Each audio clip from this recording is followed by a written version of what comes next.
So on this video, I'm going to be focusing on cognitive skills, which is one of the most important student outcomes that we expect in the Summit Learning System. Remember, these are essential transferable skills that we expect students to take with them for the rest of their lives as they go from grade school to college or careers. We're talking about things which relate to 21st century expectations of people, of citizens, of a well-rounded person, such as communication, collaboration, critical thinking, and creativity, especially when it comes to solving problems and making good decisions. So again, these are things that can be useful for a person, period, whether or not they are in school. And that really is what school should be about. Because we believe so strongly on this and have evidence to back up that it is important, we actually spend most of our time and give most of our grades on it. So a student within the Summit platform or system will actually spend most of their time in content area, core subjects, working in real world projects, applying what they are learning with their content in ways that actually practice a few skills at a time. There are 36 skills total, but any given project will do 4 or 5 of them. Now, because they will experience multiple projects in a subject and have multiple subjects, throughout the year, they will experience most of those skills. And across time, many, many years, they will have many, many opportunities to actually see each of those skills. And even within a year, because there's so many projects and so many subjects, they end up experiencing the skills more than once, which allows the students to grow, which is why it's so important for that mentor guidance to come in. The mentor will work with the students to make sure that they are making progress as the year goes by, to actually see the student making gains where they are, where they need to be. Does this mean that content doesn't matter? Not really.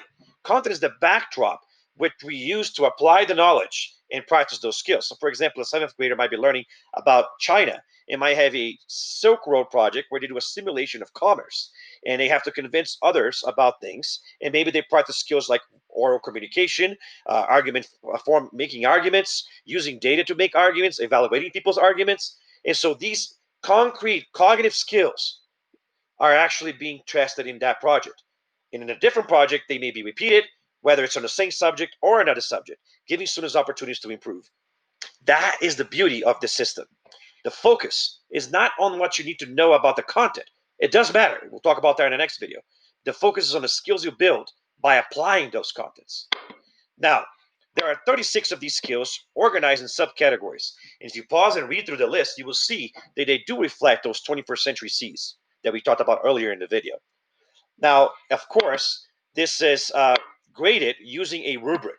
The rubric goes from 0 to 8, and the lower scores are developed initial skills on this, and the 8 represents like higher level, high school readiness proficiency. So a middle schooler student might be okay as a sixth grader scoring a 2.5 and then a 3.5 by the time they're an eighth grader. But by the time they're an 11th grader, you might want to be closer to a 6.5 or a 7. And so as the years go by, you are going to practice the same skills over and over in different projects with different content across different disciplines, but always getting better at them. This was developed by this in conjunction with the Stanford Center for Assessment, Learning, and Equity, which ironically spells scale. So scale developed the rubric.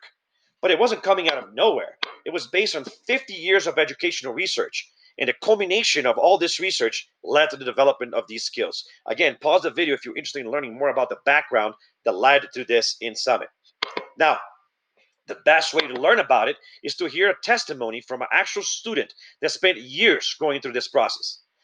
There's a video link down below on the description of this video of mine that will take you to this video that you can watch, and I strongly recommend you do so. One last thing I want to show you is that even within the Summit platform, say for a seventh grade social studies class, you can actually see uh, all the skills which are hit across the projects. Now, this is only focusing on composing and writing, but you can see that several of the skills are repeated multiple times. Yes, there's a couple that only seen once, but those were probably hit more in the previous year or the next year or in another subject within the same year. And by the way, that's something that happens too. Notice argumentative claim was hit 4 times in social studies, but it's also hit 3 times in English. So across different subjects, the students have opportunities to keep growing throughout the year and experience growth. And that's the whole point. Skills that matter. The next video, we're going to talk about where content plays a role in this. I'll see you guys then. Let's keep on subbing.